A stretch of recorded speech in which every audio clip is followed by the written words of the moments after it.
Students, in next theorem, we find the inverse of elementary matrices of various types. First one is REIJ inverse is REIJ. इसको कैसे prove करेंगे? हमें ये हम REIJ को ऐसे लिख सकते हैं ना, 1 into REIJ. इनवर्स निकालने का मेथड मैंने आपको सिखाया. This is identity and this is REIJ.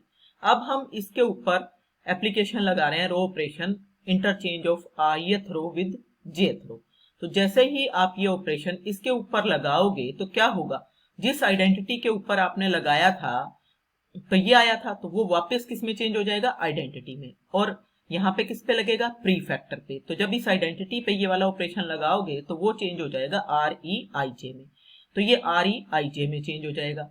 तो जब REIJ और REIJ इन दोनों का प्रोडक्ट आपके पास यहां से क्या है, आइडेंटिटी है, तो इट मींस ये दोनों ही एक दूसरे के इनवर्स हैं. सो REIJ का इनवर्स क्या होगा, REIJ. क्यों? क्योंकि REIJ एक्चुअली है क्या, आइडेंटिटी के ऊपर जब आप ये ऑपरेशन लगाते हो, interchange of ith row with jth row, तो आपके पास एलिमेंट्री मैट्रिक्स आता है REIJ. तो इसलिए इसका इनवर्स ये खुद ही आ गया. और आपने पहले से ही प्रूव किया था कि REIJ CEIJ के इक्वली होता है. तो इट मींस CEIJ का इनवर्स भी CEIJ ही होगा, जो कि आपका फोर्थ रिजल्ट है यहाँ पे. ठीक है ना. तो इस तरह से आप प्रूव कर सकते हो. देन सेकेंड वन देखो क्या है. सेकेंड वन में आपको प्रूव करना है, आपको निकालना है REIK का इनवर्स. तो हमने REIK को लिख दिया आइडेंटिटी इंटू REIK. अब REIK है क्या, आपने आइडेंटिटी मैट्रिक्स के अंदर ith रो को k से मल्टीप्लाई कर रखा है. तो अगर आप उसी रो को 1/k से मल्टीप्लाई कर दो तो वो वापस वैसी ही हो जाएगी जो थी, मतलब आइडेंटिटी बन जाएगी. तो हम यही ऑपरेशन लगा रहे हैं कि ith रो को 1/k से मल्टीप्लाई करना है. तो यहाँ पे करते ही ये तो आइडेंटिटी में चेंज हो जाएगा, और ये किस में चेंज हो जाएगा, कोरस्पॉन्डिंग एलिमेंट्री मैट्रिक्स में, और वो बनेगा REI 1/k, क्योंकि आप ith रो को मल्टीप्लाई कर रहे हो 1/k से. मीन्स आपके पास ऐसा आ जाएगा, identity equal to REI 1/k REIK. इस नाले ये दोनों एक दूसरे के इनवर्स हैं. तो REIK का इनवर्स क्या हो गया, REI 1/k या k इनवर्स. तो ये आपके पास आएगा. ये सारे रिजल्ट आपको याद भी रखने हैं. देन थर्ड वन देखो क्या है. अच्छा, C का अपने आप ऑटोमेटिकली आ गया, क्योंकि आपको ये पता है कि REIK इक्वल होता है CEIK के. तो इसलिए CEIK का इनवर्स क्या हो जाएगा, CEI 1/k या k इनवर्स. ठीक है. अब लास्ट वाले देखो, लास्ट वाला REIJK, उसको मैंने लिख दिया आइडेंटिटी इंटू REIJK. अब ये आया कैसे था, ये आपका कब आया था, जब हमने jth रो को मल्टीप्लाई किया था k से और ऐड किया था ith रो में. तो आपने jth रो को k से मल्टीप्लाई करके ऐड किया था ना, तो अब आप क्या करो, -k से मल्टीप्लाई करके ऐड कर दो. तो आपका जो k से ऐड हुआ था वो कैंसिल आउट हो जाएगा, वापस वही की वही रो बन जाएगी. तो इसलिए हम ये ऑपरेशन लगा रहे हैं RI plus -k times RJ on both sides. तो यहाँ पे लगाया तो ये तो आइडेंटिटी में चेंज हो गया, और ये I जो है ये ऑपरेशन लगने के बाद आपका किस में चेंज होगा, आपका ऑपरेशन क्या है, आपका ऑपरेशन है REIJ -k. jth रो को -k से मल्टीप्लाई किया और ith में ऐड किया. And this is REIJ k. इन दोनों का प्रोडक्ट क्योंकि आइडेंटिटी है तो ये दोनों एक दूसरे के इनवर्स हैं. तो REIJ k का इनवर्स आ गया REIJ -k. तो अब आपको ये सारे के सारे याद रखने हैं, बाकी प्रूफ सेम लाइन पे आप कर सकते हो. ठीक है ना. तो बिल्कुल आपको ये रिजल्ट याद रखने हैं, और अभी एक क्वेश्चन कराऊंगी मैं इसी वीडियो में, उसमें आपका यूज होगा, फिर से रिकॉल कर लेना. अब एक ये थ्योरम है जिसका मैं प्रूफ नहीं करा रही हूं कि if A is M cross N matrix of rank R, then there exist non singular matrices P and Q such that PAQ is equal to IROOO. Means normal form में आ जाएगी. जरूरी नहीं है यही फॉर्म बने, लेकिन नॉर्मल फॉर्म में आ जाएगी. ठीक है. तो नॉर्मल फॉर्म में बन जाएगा PAQ, जहां पे P और Q कैसे होंगे, नॉन सिंगुलर. तो अब आपको इसको कैलकुलेट करने का प्रैक्टिकल क्वेश्चंस में क्या मेथड रहेगा, वो ये रहेगा कि A आपका M क्रॉस N का है, तो इसको हम आगे भी आइडेंटिटी से मल्टीप्लाई करेंगे, पीछे भी.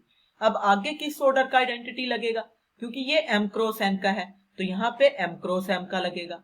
ये m क्रॉस n का है तो पीछे इसके नंबर ऑफ कॉलम्स n है ना, तो यहाँ पे आइडेंटिटी किस ऑर्डर की होगी, n ऑर्डर की, तो i n आएगा। ठीक है, अब आपको करना क्या है, हमें इस तरह के ऑपरेशन लगाने हैं ताकि जो ये a है ये रिड्यूस हो जाए नॉर्मल फॉर्म में। तो नॉर्मल फॉर्म के आपने क्वेश्चन किए हैं, हमें कुछ रो ऑपरेशन लगाने पड़ते हैं और कुछ कॉलम ऑपरेशन लगाने पड़ते हैं। तो जो रो ऑपरेशन आप लगाओगे वो कहां लगेंगे, प्री फैक्टर के ऊपर i m के ऊपर, और जो कॉलम ऑपरेशन लगाओगे वो कहां लगेंगे, पोस्ट फैक्टर के ऊपर, मतलब i n के ऊपर। तो ये आपका रिड्यूस हो जाएगा नॉर्मल फॉर्म में, और इसके ऊपर ऑपरेशन लग लग के जो मैट्रिक्स बनेगा वो p होगा, और इसके ऊपर जो ऑपरेशन लगाने के बाद मैट्रिक्स बचेगा वो q होगा। तो अब आप एक क्वेश्चन देख सकते हो एग्जांपल 7 अकॉर्डिंग, जिसमें आपको पूरा मेथड थोड़ा सा और अच्छे से समझ में आ जाएगा। Find the non singular matrices p and q such that PAQ is in its normal form where A is given this. This matrix is कितने ऑर्डर का है ये भाई, this is 2 रोज है और 3 कॉलम्स है, 2 क्रॉस 3 का है। तो 2 क्रॉस 3 का है तो इसका मतलब मेरे को इसको कैसे लिखना है, इसको मेरे को यहाँ पे शुरू में तो 2 क्रॉस 2 का होगा और लास्ट में 3 क्रॉस 3 का, तो I2 और फिर I3। तो ये 2 ऑर्डर का मैंने लिख दिया आइडेंटिटी मैट्रिक्स और ये 3 ऑर्डर का आइडेंटिटी मैट्रिक्स। अब ऑपरेशन कहाँ लगने हैं, प्री फैक्टर पे, पोस्ट फैक्टर पे और लेफ्ट हैंड साइड पे। ए पे तो कोई ऑपरेशन नहीं लगना, इसलिए ए को एज इट इज लिखते चले जाएंगे, खोल के लिखने की जरूरत नहीं है। अब आपको इसको नॉर्मल फॉर्म में बनाना है तो सबसे पहले आपको यहाँ 1 चाहिए, पहला एलिमेंट। 1 बनाने के लिए हम फर्स्ट रो को 1/2 से मल्टीप्लाई कर लेते हैं। तो इसको 1/2 से मल्टीप्लाई किया तो ये हो गया 1 1 माइनस 3। अगर ये रो ऑपरेशन है तो कहाँ लगेगा, प्री फैक्टर पे, इस पे। तो इसकी रो को भी 1/2 से मल्टीप्लाई किया तो 1/2 0, ये आ गया। ठीक है, बाकी कोई चेंज नहीं आएगा, एज इट इज ये वाला मैट्रिक्स मैंने नीचे लिख दिया है। अब नेक्स्ट स्टेप देखो क्या आएगा आपका।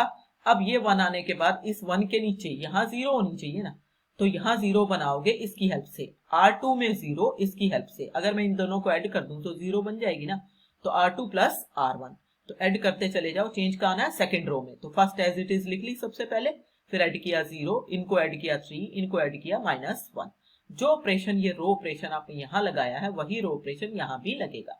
फर्स्ट में कोई चेंज नहीं है, सेकंड में चेंज आया 1/2 और 0 को ऐड किया 1/2, 1 + 0 1, और A एज इट इज और ये वाला लास्ट वाला मैट्रिक्स भी एज इट इज। ठीक है, तो इस तरह से आपके पास आ गया। अब आपने क्या करना है, आपको अब यहाँ 0 चाहिए और यहाँ 0 चाहिए।